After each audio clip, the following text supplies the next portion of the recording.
Hey, what's up, everybody? Welcome to iReview. I'm your host, Jerry. I'll be breaking down all things movies, TV shows, wrestling, or whatever the hell I want to talk about. Today, I want to be talking about WWE's biggest party of the summer, SummerSlam. I'll be giving you my thoughts and the results of SummerSlam.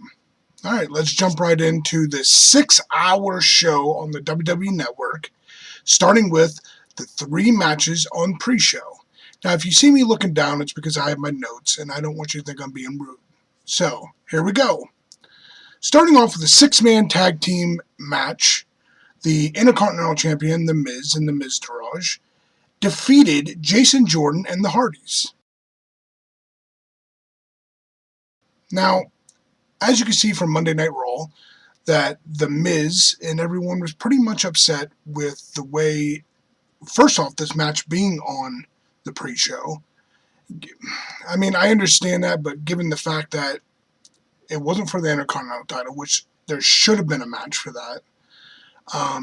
Second, there was really no ongoing feuds here. I mean, other than Jason Jordan and The Miz, which it might have been too early for Jason Jordan to win the Intercontinental title, given their storyline, but they still could have had a match. But they were pretty pissed off, given the fact that The Miz also put, oh, so this is what a sold-out Barclays Center looks like. So they were all pissed, and understandably so, given that the Barclays Center opened the doors late. So by the time everyone got in there, it was maybe, I don't know, maybe 1,000, 2,000 people that were actually there in attendance to see this match. So, but The Miz and Miztourage did get the pin on Jason Jordan, which I thought was a weird scenario. But let's move on to the WWE Cruiserweight championship match, which was Neville defeated Akira Tozawa.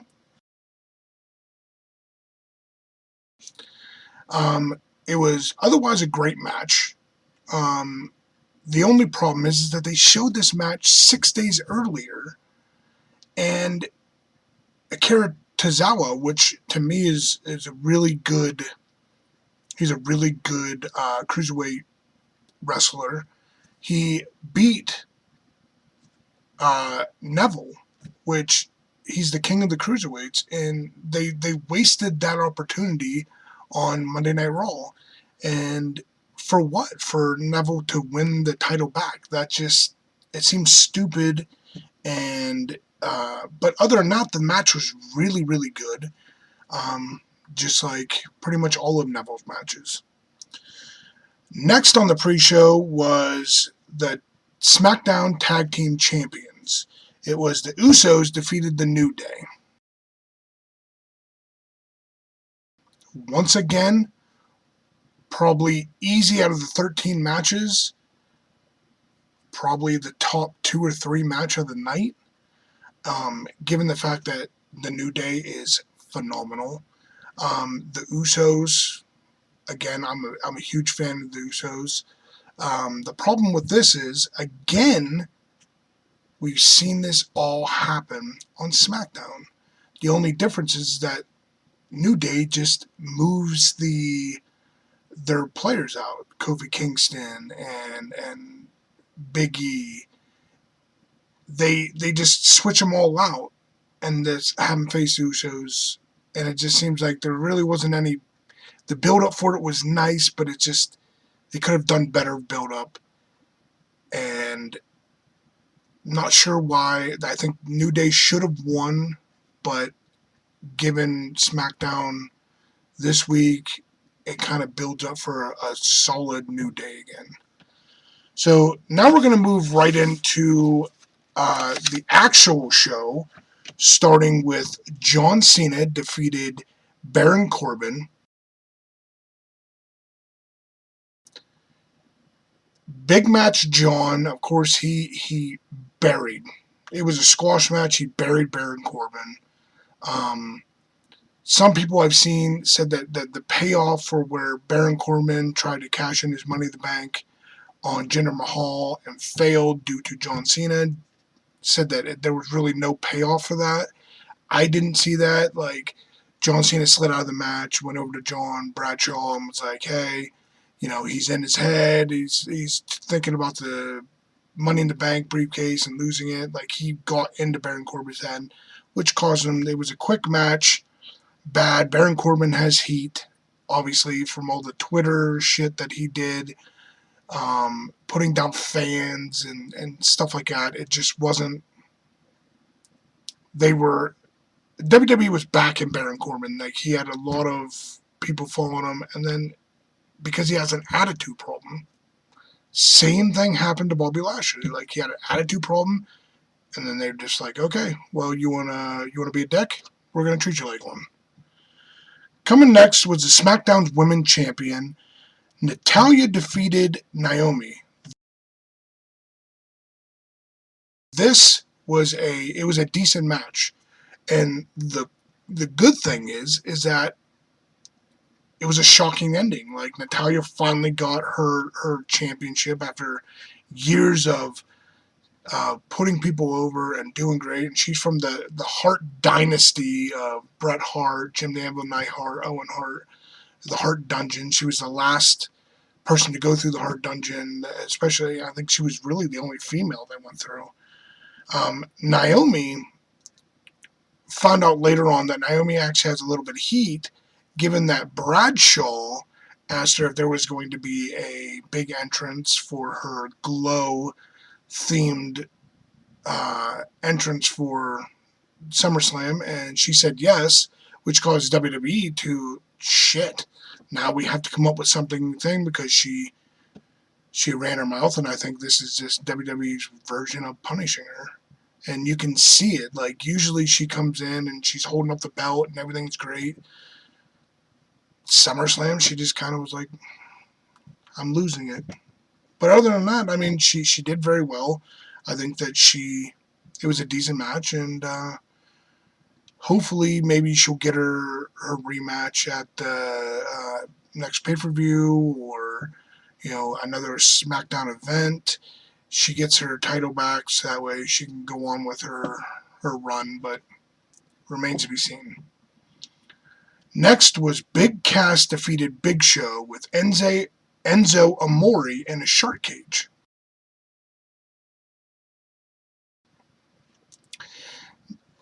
This feud has been bad. Just bad. First off, they start off with breaking up Enzo and Big Cass. To me, like, you have a tag team that is over with the crowd. So Vince McMahon's great idea is, let's break them up. Because Big Cass, because everybody knows that Vince McMahon knows this is a big man sport. So Big Cass, who I personally like Big Cass. He, of course, is 7 foot tall, and he sees the money. Vince McMahon sees the money in Big Cass. Put him up against another 7-footer, which was Big Show, who Big Show's been in the business for 20 some odd years, and it just shows he's over with the crowd, but obviously he has heat in the back. He pissed off a lot of people, including Roman Reigns, from different sources that I have read. Roman Reigns kicked off Enzo for being obnoxious and talking about how much money he has and bringing people into the back of the locker room to show off him being famous and stuff like that, and it rubbed people the wrong way. It pissed people off.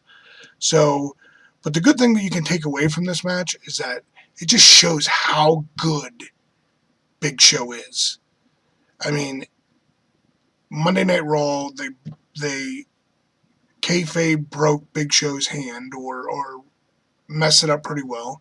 And when he goes to do the sidewalk slam and he comes down on his hand, he could easily just thing and nobody would have blamed him, but he sold the fact that he hurt his hand. Doing the knockout punch, he sold that he hurt his hand.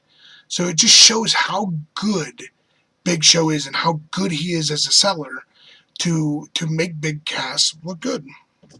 Now let's move on to the Raw Women's Champion. Championship match. Sasha Banks defeated Alexa Bliss. To me, it was better than Naomi and Natalya.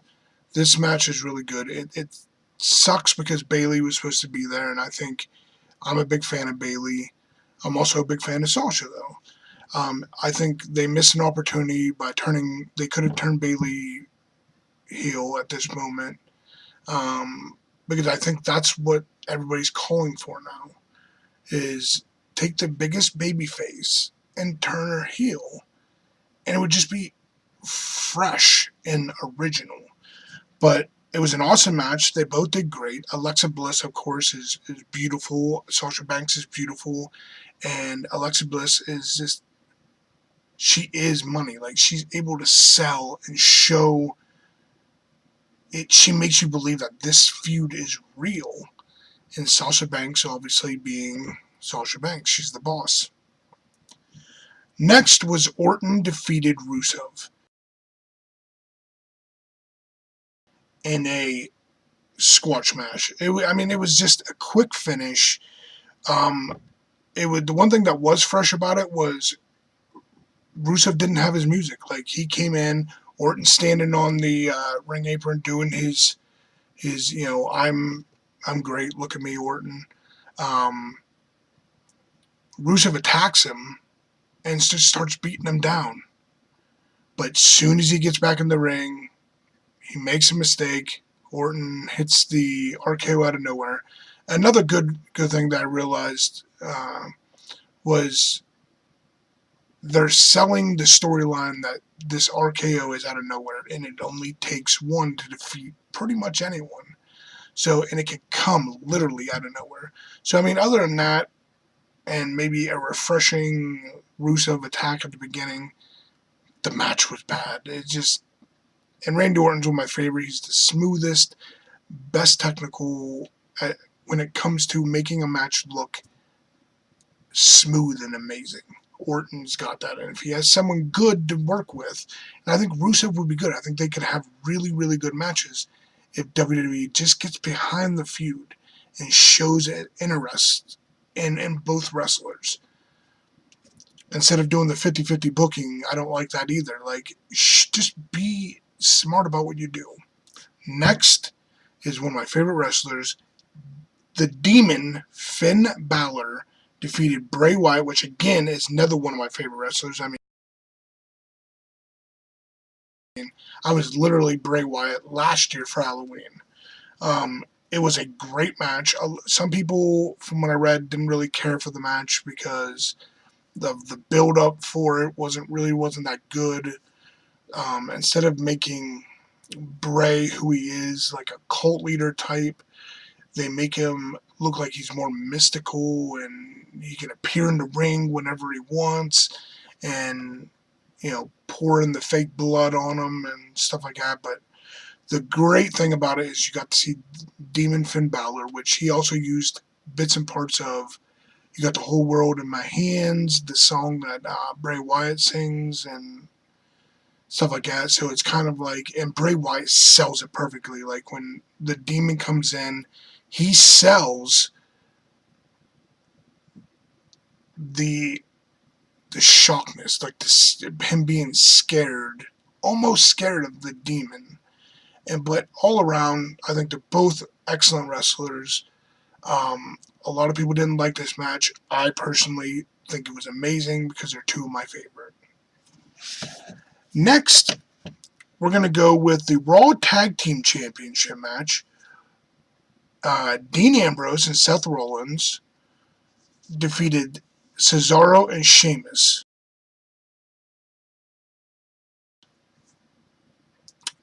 This feud was easily feud of the year. I think the build-up for it was amazing.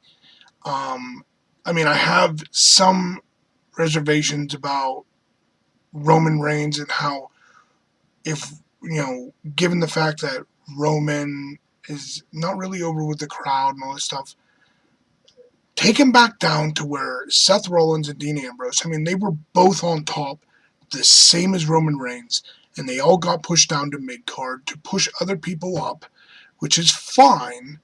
So just bring back the Shield for like a year again. Make it fresh, and then get people behind Roman Reigns again.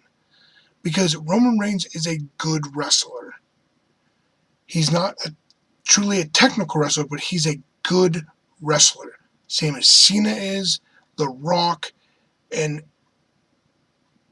it would be refreshing to bring him back and bring back the Lima, Charlie, Echo, Mike, The Shield, bring them back. But other than that, the one thing I do like, and I really hope that Ambrose and Rollins come back and get matching outfits like they did with the Shield and stuff like that. But the thing that Sheamus and Cesaro, they had the camouflage kilts. They're always matching. They always look fresh. It's like a refreshing tag team, and they're powerhouses. They're strong. They're great wrestlers, great sellers, and they made the feud believable. And you find out that Cesaro hates beach balls, which I think is the whole controversy over the beach ball thing. In my opinion, I don't think it should be that big of a deal, but I understand some of the wrestlers' point of view that it's disrespectful. They're out there doing the craft and all that stuff, and when you're focused on a beach ball, hitting it and stuff, you're not paying attention to the match. But again, I see the other part of it. They paid for tickets, security let them in, and now from the rumors that WWE has banned all beach balls and all kinds of stuff now from their events, so we'll see where that goes. But the storytelling was great, and of course, Dean Ambrose and Seth Rollins won the WWE or the Raw Tag Team Championships. Next, the U.S. title match. AJ Styles defeated Kevin Owens with Shane McMahon as a special guest referee. Now, I wasn't sold with Shane McMahon being the special guest referee just because, and I like Shane McMahon. I do. I think he's great, and the fact that he's a billionaire like his dad, he doesn't have to wrestle. He doesn't have to put his body in pain, but he does. And I like that about Shane. I wasn't sold until I saw the match. Because they make it look like Shane's like, well, you can put your hands and do all these shenanigans with other referees. You're not going to be able to do that with me. But leading up to it on on SmackDown, he was knocked down twice, and he didn't do nothing about it. So, but given the fact that, it was organic, it was nice, all this stuff that happened, AJ Styles defeated Kevin Owens, finally. I'm glad that Shane McMahon wasn't a focal point. It was focused on AJ Styles and Kevin Owens, which it should have been from the very beginning, because they're both phenomenal wrestlers, both phenomenal storytellers, amazing sellers, and they're both at the top of their craft right now. So, given what we saw on SmackDown, I believe, they had another match, so, and AJ Styles won that again. So now it's done. So hopefully AJ Styles can now move into a new feud. I like the U.S. Open Challenge. I like that. Kevin Owens can now move on to his feud with Shane McMahon, which I believe is going to happen, I would say, Survivor Series. Or they could make it last the whole storyline to go to WrestleMania. It's quite a long way, but we'll see what happens there. The next match is WWE SmackDown title match. Jinder Mahal defeated Shinsuke Nakamura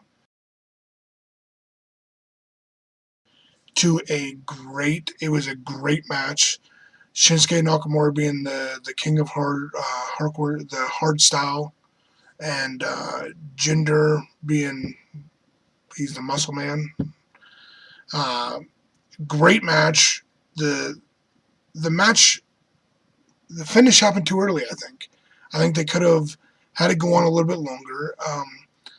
I'm not understanding the logic behind letting Jinder win clean. Jinder's supposed to be a heel, so I don't understand why they let him win clean. Especially if they're planning on letting Shinsuke have the belt eventually. So he should have won by, even though the Singh brothers did interfere and it did cause Shinsuke to lose and Jinder to take advantage of it. I think there should have been maybe a pull of the tights, feet on the ropes, maybe win by disqualification or a count out or something like that, to where Jinder still got the win. He still won, but it should have been shenanigans. There should have been something happen, because I feel like you just really hurt Shinsuke Nakamura at that point. Like, you're really just saying, yeah, okay, like he lost clean. I'm not saying every match should be like that, but I mean, it was just a straight clean finish, and it didn't make any sense. But the match was good, and it really surprised you, because Jinder Mahal really wasn't someone I could see as a champion, and he's actually not that bad a wrestler, and when you have Shinsuke in there, he makes him better. Next was the Universal Championship match for the Universal title, Fatal 4-Way. Brock Lesnar defeated Roman Reigns, Samoa Joe, and Braun Strowman. Easy, best match of the night. It was a little telegraphed for me. Like, some people were like, oh, well, Brock Lesnar got hurt. Yeah, but if you watch WWE long enough, you can see that when somebody's getting hurt, somebody's doing all this stuff, and then he gets stretchered out, of course he's going to come back. It happens with Mick Foley, Dean Ambrose. It happened with a lot of people. Shane McMahon's even done it. Shawn Michaels. They always come back because they want to do that build up to where it was. And to me, it was telegraphed. I mean, I sat here and I was like, of course they're going to have Braun Strowman win. And it was very telegraphed, given that a lot of the titles did switch hands throughout the night. So with that happening, you can't have every title switch hands. I mean, you can, but it'd be kind of crazy. So to me, it was a little telegraphed that Lesnar's going to win. I think now they're back on the plans where Brock Lesnar versus Roman Reigns at WrestleMania. Now that John Cena is supposed to be giving Roman Reigns the rub, trying to make him over with the fans, which doesn't make sense, because John Cena, even though he's not over with the fans, and I'm a big John Cena fan, how can you take someone who's not really over with the fans, he's about 50-50 split, and then someone else who's like a 20-80 split, trying to make him over with the fans? It doesn't make any sense to me. I don't understand why they're doing that, unless you turn Roman heel, Lesnar babyface, and take it from there. But it is what it is. I think Samoa Joe was criminally underused. He basically was there to break up false finishes and stuff like that. But he didn't really have, like, he was the least used man in the match. And that's crazy, given how good all four of them are. He's the least used in the match. That's crazy to me. So, Reigns taking the finish. That, to me, was surprising. I thought they would have chose Joe, to be honest with you, Samoa Joe. But Roman Reigns being the one that's supposed to be going against Brock Lesnar later on, he takes the finish in the match, which I'm okay with. Like, it's pretty good. And, of course, Braun Strowman. He was absolutely the standout of this match. It's obvious WWE has huge plans for Braun Strowman, and they're doing everything right. You're not putting the title on early.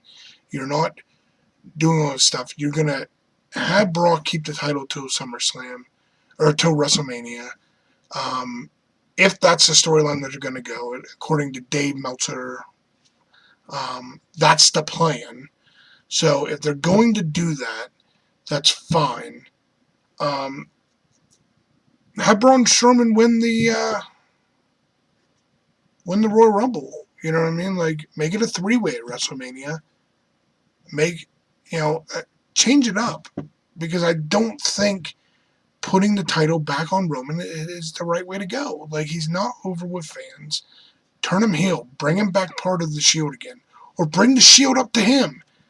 Let him be part of a group. He can still go for the title, and I think that will put him over. That's just my opinion. But these are my thoughts. These are the results of WWE SummerSlam. What did you think?